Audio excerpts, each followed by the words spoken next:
Meaning of interference. Interference. Interference. Interference. Interference. The term interference refers to a phenomenon in which the interaction between two or more objects or waves results in a disturbance or disruption of their normal functioning or behavior. Interference can occur in various fields such as physics, engineering, and communication technology. In physics, interference often refers to the behavior of wave-like phenomena such as light and sound waves.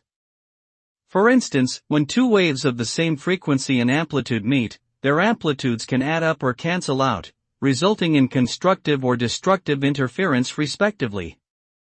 In engineering, interference can occur in the form of signal interference, where unwanted signals disrupt or interfere with the desired signals in a communication system.